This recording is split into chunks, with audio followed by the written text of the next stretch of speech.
Welcome to Vitamin OC. I'm Whitney Gomez. And I'm Joanna Weiss. And every week we bring you your recommended dose of civics and civilization in Orange County. And this week we are delighted to welcome back one of our favorite guests from our first season, Pastor Paul Capetz.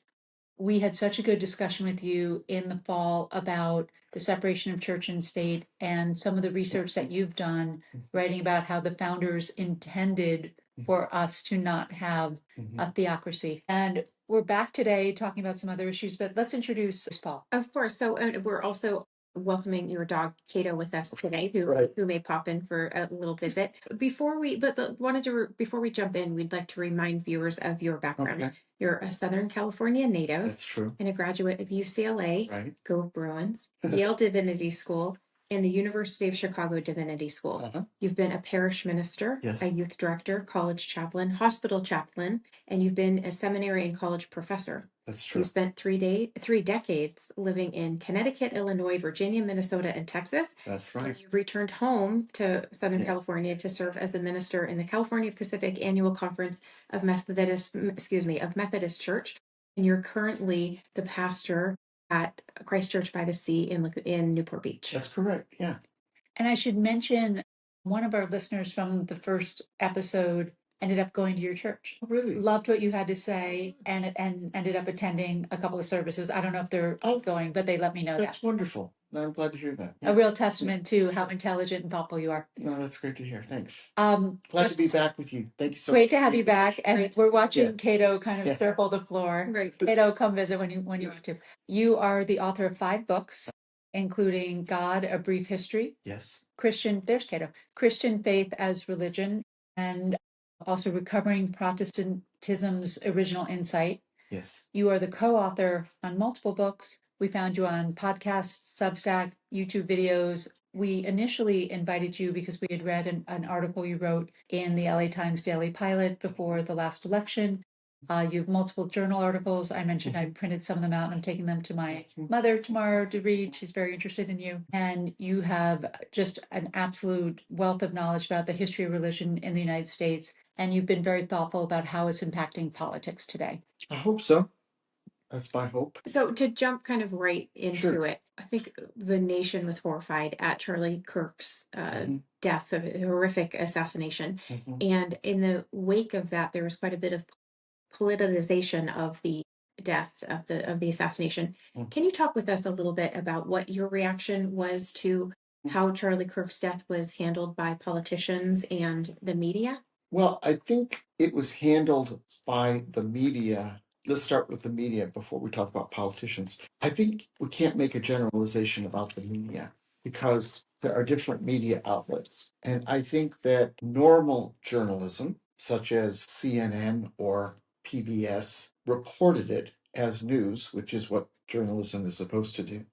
Whereas journalistic outlets such as Fox News and other right-wing media, which are really propaganda machines, put a spin on it. And they tried to elevate Charlie Kirk into some kind of a hero and even make him into a martyr for Christianity. I don't think that was responsible. I think that is an attempt to use Charlie Kirk for their own political and religious agenda. Well, I mean, it was his own. They shared his religious and political agenda and tried to make him out to be more than I think he was. I think that he was murdered by someone who murdered him for God only knows what reasons. I don't think we've ascertained that completely yet. The trial hasn't happened, has it? But I mean, what really troubled me was not so much how it was handled by certain news outlets, but by what Congress did. Congress issued a resolution about Charlie Kirk that I thought was nothing short of a violation of the First Amendment of the Constitution. And let me read you some of the words that were in this resolution that was passed by Congress. It said that Charlie Kirk was a devoted Christian who boldly lived out his faith with conviction, courage, and compassion, exemplifying the virtues of faith and biblical truth. That's a quote. Now, I say that's a violation of church and state because Congress does not have the authority or the right to tell us, to decide for us who represents biblical truth. There are many denominations of Christianity in this country, and they don't agree with one another on central doctrines. And that's what America is for, so that we have this kind of religious pluralism in the first place. But to say that Charlie Kirk exemplified biblical truth is for our government to take a stand amidst these varying Christian opinions as to what biblical truth is, and to say Charlie Kirk represents it. As a Christian, I don't believe that Charlie Kirk represents what I consider to be true and authentic Christian faith. So I object to that theologically. But as an American, I object to the government even making a declaration like that. And I was astonished that no one, to my knowledge, even raised a protest against that. What right does our government have to tell us who embodies biblical truth? All they can say is that Charlie Kirk exercised his First Amendment right to represent what he thinks biblical truth is, but the government has no right to tell us that Charlie Kirk represented it. Do you see what I mean? The distinction I'm making? Oh, absolutely. So I think that was really crossing the line.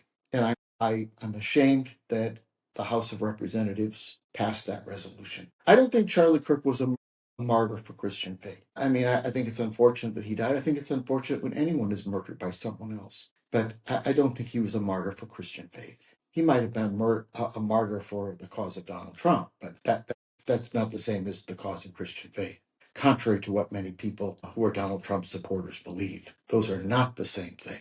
Right. Kirk's death seemed to supercharge the effort to bring turning point chapters to more and more high schools and colleges. And in fact, last week, Newport Harbor High School had an event, and a number of town council, city council members attended and were headliners for the event. What do you think Isn't about? that a public school? Yeah. See, that itself is a violation.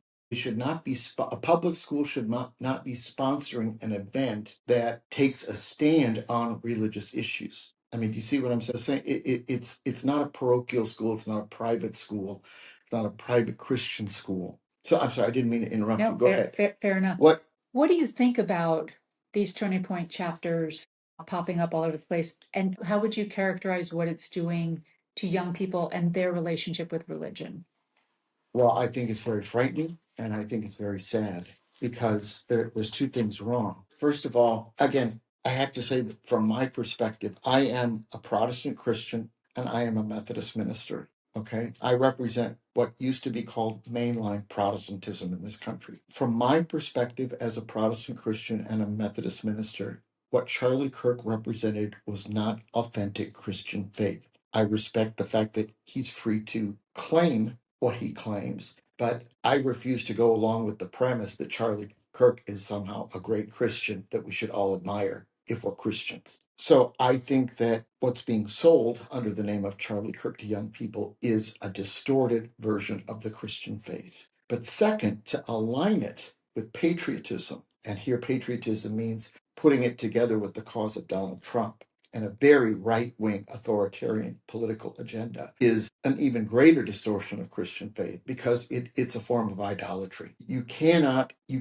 make a political agenda, whether of the right or the left, as a condition of being a good Christian. To anyone who knows what it means to be an authentic Christian, you understand that however good a citizen of your own country you strive to be, right? I mean, we want Christians to be good citizens of their countries. And I'm not just talking about America, I'm talking about whatever country Christians happen to find themselves in. Nonetheless, there always has to be a crucial distinction between one's allegiance to God and one's civic duties, so that if there's ever a conflict between them, you don't sacrifice your allegiance to God on behalf of your civic duties. I mean, that's what it meant to be a martyr. That's where the term comes from. In the Roman Empire, before Constantine converted to Christianity, the Christians who lost their lives in the Colosseum, say, for being Christians were martyrs. The term means witness. So by giving their life for their faith and refusing to offer sacrifices to the emperor who was venerated as a god, those Christians earned the title of martyr because they became witnesses of Christian faith. They were willing to sacrifice their lives rather than sacrifice their relationship to God for their civic duty to the emperor.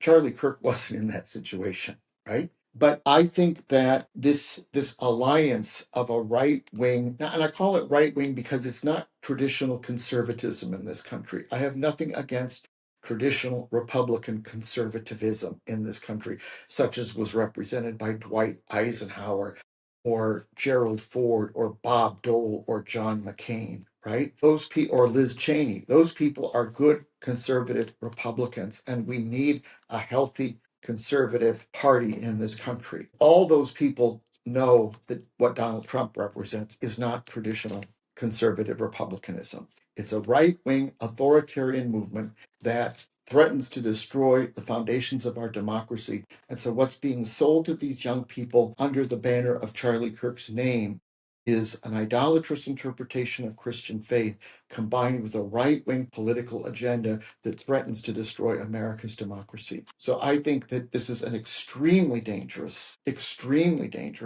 development. And these children are being seduced by these people who are in this turning point. Because of the current administration's willingness to cross heretofore respected lines between religion and state, it seems like there's a very vocal group of Christians that make it feel like religion has gotten more popular within the United States over the last few years. But in actuality, the statistics show that actually isn't occurring. And I'm going to read some statistics here. According to the Pew Research Center, over the past 20 years, we've moved from having 78% of Americans identify as Christian to 62. 20 years ago, 16% of U.S. citizens said they were religiously unaffiliated, whereas now that's 29%. And a recent Gallup poll showed that over the last 10 years, there was a drop in the percentage of Americans who said religion is an important part of their daily lives from 66% to 49%, so less than the majority. Do these trends track with what you are seeing? Yes. Can you talk a little bit about what you're seeing and maybe perhaps the impact of those statistics? Okay, well, let's you don't share this right wing agenda. Let's say that you don't believe this is what America stands for or should stand for. And yet you see so many prominent Christian leaders advocating this and making your political allegiance to this agenda the criterion of true Christianity. What would that lead you to think? Well, maybe Christianity really is a bad religion and we shouldn't have anything to do with it if we're going to be moral human beings and responsible American citizens. I think that's what's going on. I think that's what I mean. Whenever I talk to young people, as I did yesterday, was had a session of marriage counseling with a young couple in their 20s, and they were both raised in Christian homes, one a Catholic home and one a Protestant home, but they're having real difficulties with whether they can consider themselves Christians anymore because of what Christianity has come to represent in the public domain. And what that means is everything that Charlie Kirk stands for. I mean, we didn't talk about him in particular, but what I mean is this: the kind of Christianity that is backing this right-wing political agenda is primarily what we can call white evangelical Protestant Christianity. This is fundamentalist. It has a fundamentalist interpretation of the Bible. Mainline Protestantism, such as I represent, does not operate with a fundamentalist interpretation of the Bible. So immediately there's a huge difference in the way we understand the nature of the Bible and the nature of the Bible's authority. But when it comes to these hot button cultural and political issues, white evangelical Protestantism is backing up this right-wing political and social agenda on these issues. And these are the reasons that are leading young people in droves to walk away from Christianity, even if they had been raised in the church. White evangelical Protestant Christianity supports traditional sexual norms and traditional gender norms, right? So a hierarchical notion of marriage between a man and a woman. That they are opposed to same-sex marriage. They're opposed to transgender people. They're opposed to a woman's right to make her own reproductive choices. By and large, the vast majority of the younger generations of people are on the opposite side of that issue morally, of those issues morally. Let's talk about trends among Gen Z. Gen Z has the highest percentage of people who are religiously unaffiliated, around 45%, but trends suggest that they should be at about 60% unaffiliated. So So we seem to be seeing a slowing of the trend of young people leaving religion, but Gen Z attends formal church services less, is interested in spirituality and personal belief systems, but is interested in mixed belief systems and associates religions with psychology and wellness rather than the more institutional approach to religion that we all grew up with. And what are you seeing among Gen Z in terms of affinity for and interest in religion? Have you changed the way you engage with any younger parishioners, for example? Well, sadly, I have to say that I don't have any younger parishioners at my church. We don't have any people from 12 to 29, which is what constitutes Gen Z. And many churches that I am familiar with are in the same predicament. So we're dealing primarily with much older parishioners, and that doesn't bode well for the future of our churches. The only thing I know about Gen Z is what I read about, from sociologists who are making the same observations that you just made, that there is obviously still some kind of interest in spirituality to be distinguished for sure from what they consider to be institutional or organized religions. That interest in spirituality can be rather amorphous, that is to say, hard to pin down what exactly it is. That it has close affinities with psychology doesn't surprise me, because all religious or spiritual questing involves some attempt at healing the self, and psychology at its best is always an effort to find healing for the internal psychic rifts and emotional wounds that we carry inside. And it's not surprising to me that this spirituality of Gen Z takes the form of a rather eclectic sampling of insights from various traditions. It's not confined to Christianity or the Judeo-Christian tradition. It looks to the East, to the great religious traditions of Asia, such as Hinduism and Buddhism, or mystical traditions, or New Age spirituality, even the occult. So all of that suggests that there's a deep hunger, and there's a perception that the traditional churches aren't in a position to fill that hunger, but it also suggests that perhaps people don't exactly know where to look for what they're searching for. Right. And do you think that COVID had the isolation that COVID caused has anything to do with the experiences that kids or adults have with their not pursuing traditional religion? I don't see any direct correlation between those two things. I do know, however, that COVID had a significant impact on the number of people who currently attend churches in general. So, to take my own congregation here in Newport Beach, which is a Methodist church, before the pandemic struck, we had twice as many people in worship on Sunday morning on average than we have after the pandemic. Now, part of that is because the pandemic forced us to go online with our worship services. And for 14 months, we couldn't have face-to-face, in-person worship. And I remember receiving so many complaints and criticisms from people who said that it's terrible that we have to engage in social distancing, that we can't relate to one another face-to-face. And some people who criticized thought that I was caving into societal peer pressure when I should have been standing up for the right of individual freedom to worship as people see fit. But what happened in the pandemic is that it forced all the churches to go online with their worship services. But even after the pandemic was over and we could once again assemble in person, people decided to stay at home and continue to watch online. So the other half of my congregation who hasn't come back to church in person still watches us online every Sunday morning, but they'd rather watch us online wearing their bathrobes and slippers and drinking coffee at the kitchen table. So I think that COVID intensified a trend that was already in play by virtue of online technology. I mean, we had to order our groceries online and have them delivered at home. So much changed. And I guess maybe it taught us all the lesson that we don't really need to gather. We don't really need to associate in person as much as we thought we did, right? I mean, a lot of people started working at home full time, and then they didn't want to go back to the office after. Right.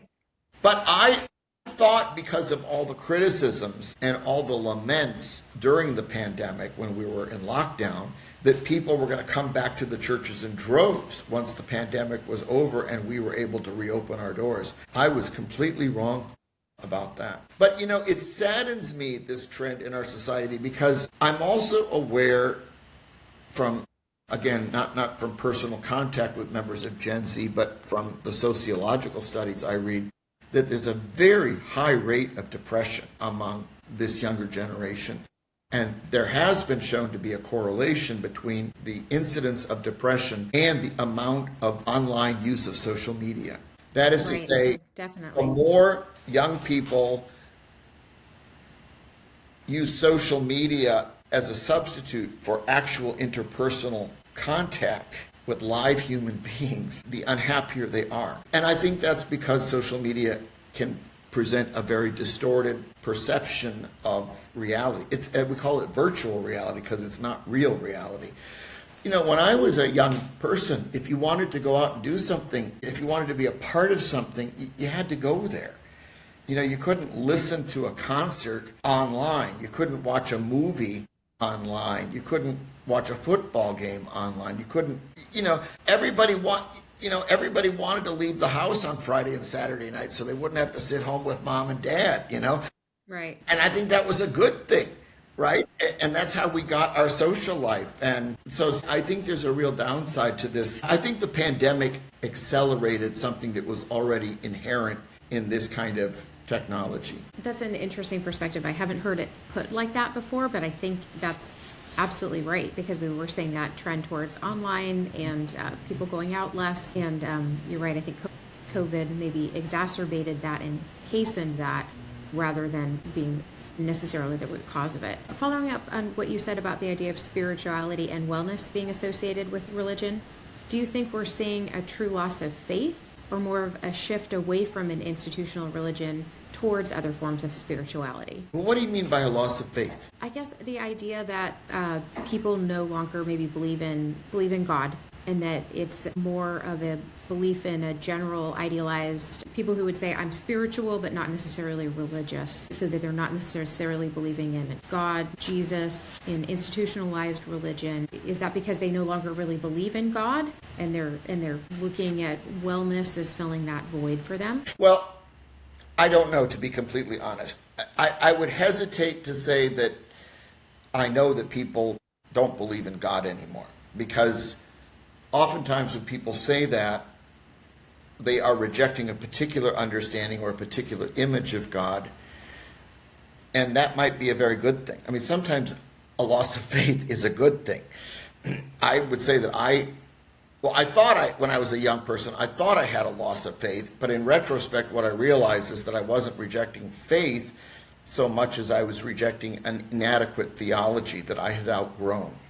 You see, one of the problems with religious and spiritual development is that, we take it for granted that all areas of life, that when we grow up from being children to teenagers to adults, that our understandings have to keep pace with our biological and emotional development.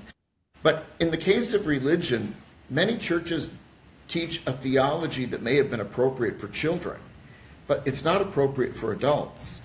And so if children and teenagers aren't learning to think in more sophisticated ways theologically, in a manner that's commensurate with their intellectual capacities at that stage of development, then they're eventually going to lose interest, because what they learned in Sunday school is going to seem like no more than fairy tales when they're adults, if they haven't learned an adult way of thinking about faith. So that's what I mean by saying that there can be a good thing to what people call a loss of faith, not because it really is a loss of faith, but because it's a shucking off, it's a rejection of inadequate theological understandings of faith, God, salvation, Christ, whatnot.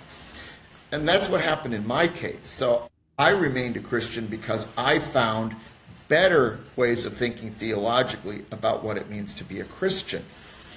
And, for that reason, my hope is that all people who think they're going through a loss of faith won't give up on faith, but they'll go see a pastor who has some theological sophistication who can help them to find their way back to a mature understanding of faith. That's what happened with me when I was in high school. I felt a strong sense that I was called to the ministry, but I wasn't sure if I could be a minister because there were all sorts of doctrines taught by my church that I didn't think I could believe anymore. But what was interesting is that our church had a library that contained a lot of fine adult books in theology, and I read a number of them in high school, and that got me to going to talk to pastors and youth ministers, and who would then give me books off their shelf that I would read. And so, and this is one of the dangers if you're not a part of a community.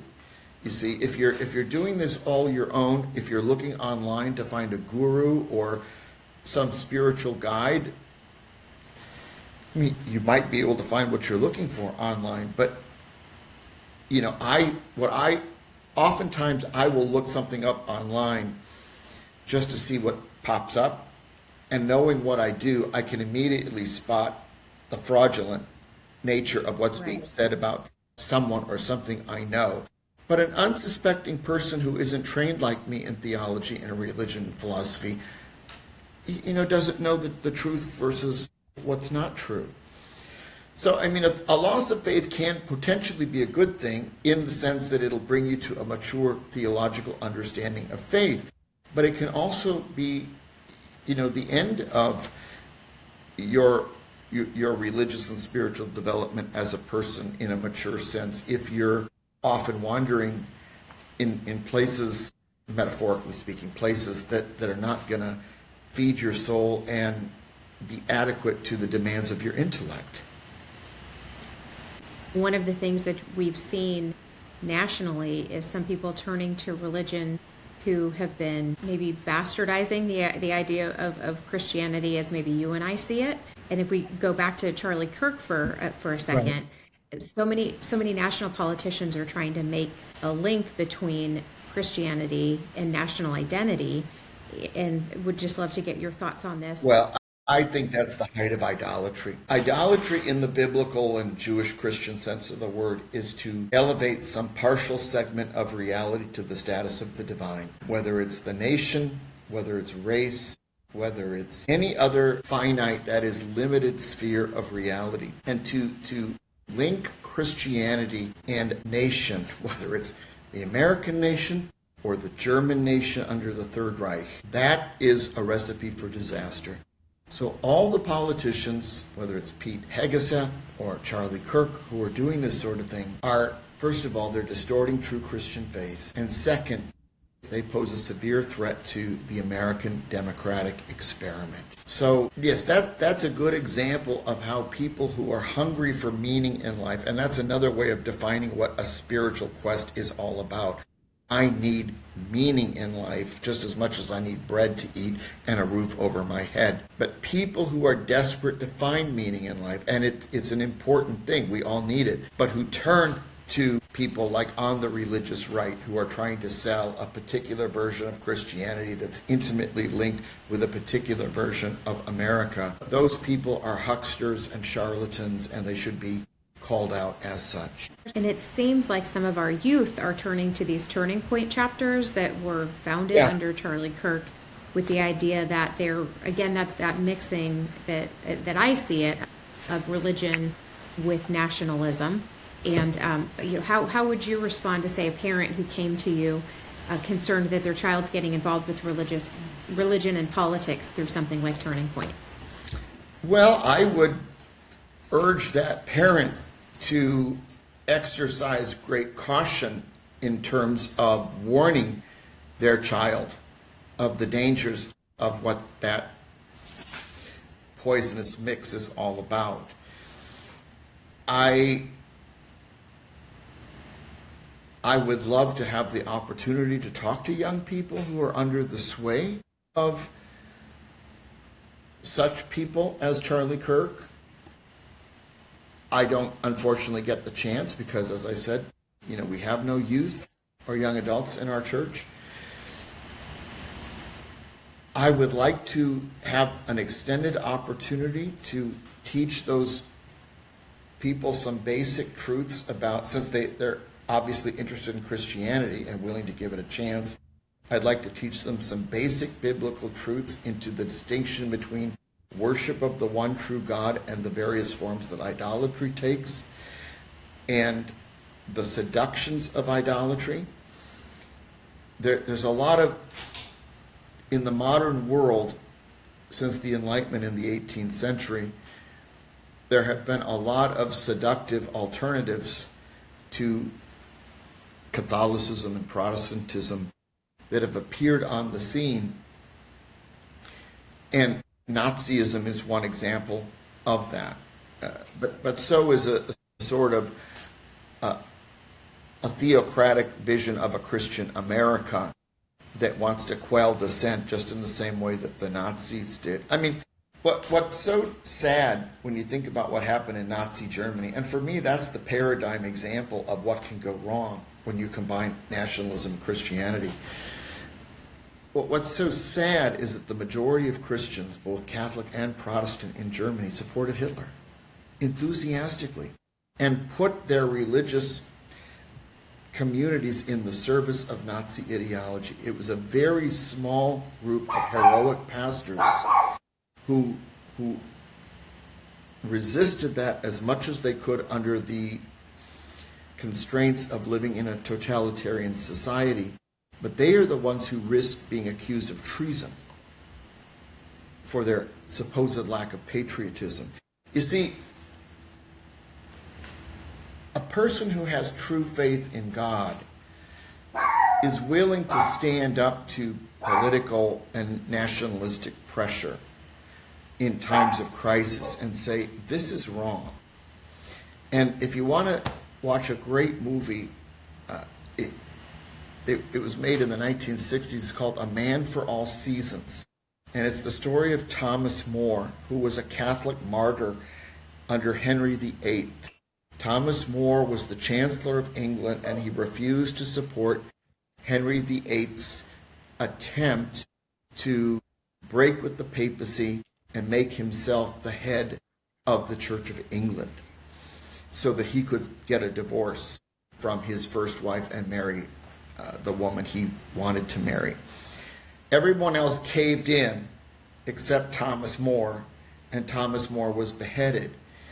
And as he's standing on the scaffold, and these are true words from what he actually said, as he was about to be beheaded, he said, "I'm the king's true servant," meaning that in his understanding of what authentic patriotism is, he was a patriot. He said, "I'm the king's true servant, but I'm God's servant first," meaning that my loyalty to God qualifies what the king can expect of me of loyalty. And the same is, that is not, you're not seeing that from Pete Hegseth and Charlie Kirk. Right. And And that's we why were. I'm sorry, go ahead.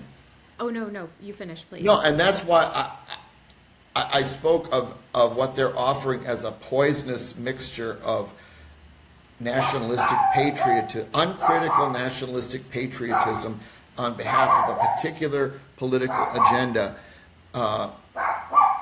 hallowed by this aura of Christianity and biblical authority. And it's really the Antichrist is what it is. It's really, it's such a gross perversion of true Christian faith. And that's why so many people who aren't interested, so many young people who aren't following Charlie Kirk want nothing to do with Christianity anymore. You know? Right. I think, one of the things that we hope our political leaders do, as you mentioned, is have strong moral compasses and convictions about right and wrong. And so to you, what's the right balance between religion and politics? How do you wish things were going in the United States, in the national landscape, the political landscape, through the lens of religion, which you obviously support so strongly?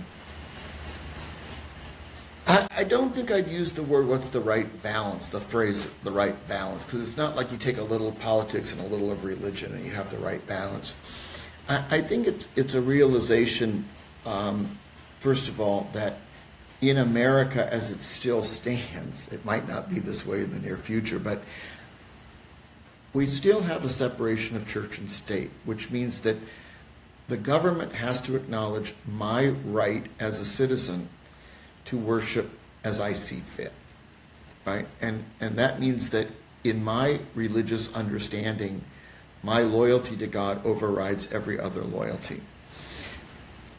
Now, that doesn't mean, however, that I can't be loyal in a limited sense to persons, institutions, and whatnot. I am. I mean, there's nothing that says a faithful Christian can't be a good and responsible citizen of his or her nation, whatever that nation might be. In my case, it's the United States. But that means that, let's say that if worse comes to worse and the Constitution is amended, so it states that Christianity is the official religion, and everybody has to pledge allegiance to that religion and the nation that supports that established religion. I can't. That's where my patriotism. That's where as a good citizen, that is to say, a good citizen by definition is not one who does whatever your nation tells you to do. A good citizen is one who does what is right and just and moral, regardless of what you're being commanded to do, right? And so in the name of being both an American and a Christian, I would have to oppose that, you see, in the name of the God I worship, even if people would call me a traitor and disloyal to the country or what have you. I think that's a great way of explaining it, that it's and balance is wrong because there's not, you don't want any religion mixed in with your politics. Let me add one thing. A lot of people who are right-wing Christians will tell you that they are persecuted in the United States for their faith. I am 69 years old, and I have never met a Christian in the United States who's persecuted for his or her faith. That is a complete lie. And I don't think anybody in America is persecuted for their faith, whether their faith is Muslim or Jewish or Hindu. I mean, that's the whole idea of America as far as dealing with this religious question is concerned. The government has no right to touch your religious commitments. So I think there are so many lies being disseminated that is completely distorting people's ability to think about this, that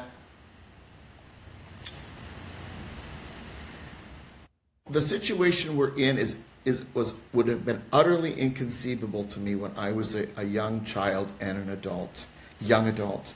I never could have imagined that Americans could be supporting the kinds of things they're supporting now. Yeah, our country has lost its way in a lot of ways.